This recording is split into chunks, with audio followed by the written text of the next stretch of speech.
After months of coverage of sexual assault allegedly perpetrated by Bill Cosby, a kind of collective inertia had begun to set in. A feeling that even as more and more accusers seemed to come forward every week, nothing would ever come of this because the statute of limitations had run its course. And while that particular issue is still central and relevant, New York Magazine, in a really incredible piece of journalism, has broken through that inertia in a remarkably powerful way. With this cover image, it represents 35 of the 46 women who have publicly accused Bill Cosby of sexual assault, according to New York Magazine. NBC News has identified 36 alleged victims, a few of whom say drugs, but not sexual assault, were involved. We note, as we always do, that Bill Cosby has denied these allegations and has never been criminally charged. Over 6 months, New York Magazine interviewed every accuser who was willing to go on the record. Their names, faces, all sharing their experience individually, one by one. We're going to talk to the New York Magazine senior editor Noreen Malone, who made that come together, in a moment. But first, the question of whether Bill Cosby will ever pay a penalty for these alleged acts in a criminal setting. One of the lawyers who's trying to get Cosby into a civil proceeding to depose him is Gloria Allred, victims' rights attorney representing 17 accusers of Bill Cosby, and she joins us now. What is the legal game plan here from your perspective?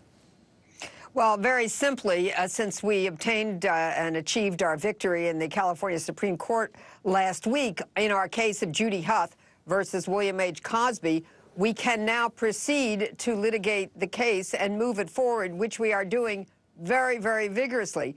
And the next step for us is we would like to take his deposition.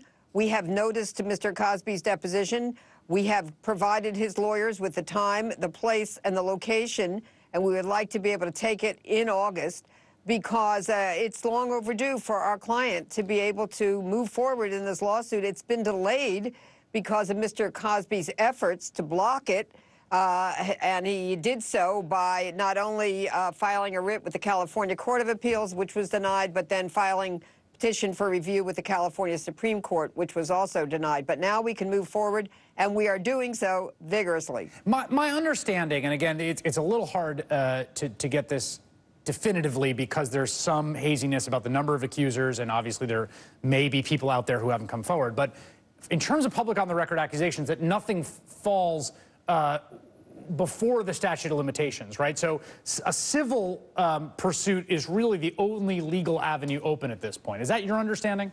Well, in reference to my client, Judy Huth, the district attorney has said that it is too late for her, even if what she is saying is true. There's no statement that it's not true or that it is true, but it's too late in California to criminally prosecute Mr. Cosby for what Judy alleges. However, it's not too late because there's a different statute of limitations, a different time period for us to proceed with a civil lawsuit, which is what we're doing. As to any other accuser, the Los Angeles Police Department has said that they are investigating accusations by other women who allege wrongdoing by Mr. Cosby. But we don't know whether there will be any criminal charges that will result from their investigation. And as to any other accuser, as to the others that I do represent, who are in LA Magazine, you know, it appears that it may be too late for them to have any case criminally prosecuted. That is, that wouldn't be within the statute of limitations, a time period to do so. Even if the district attorney felt that he or she could prove their case beyond a reasonable doubt. As to there, however, as you point out, may be others who have not yet come forward, and I can assure you that there are some who have not yet come forward. Well, to the point of the statute of limitations and recourse here, Ms. Allred, what is the sentiment among the people that you do represent about their faith that they will have a day in court, that this won't just be stalled and drawn out forever?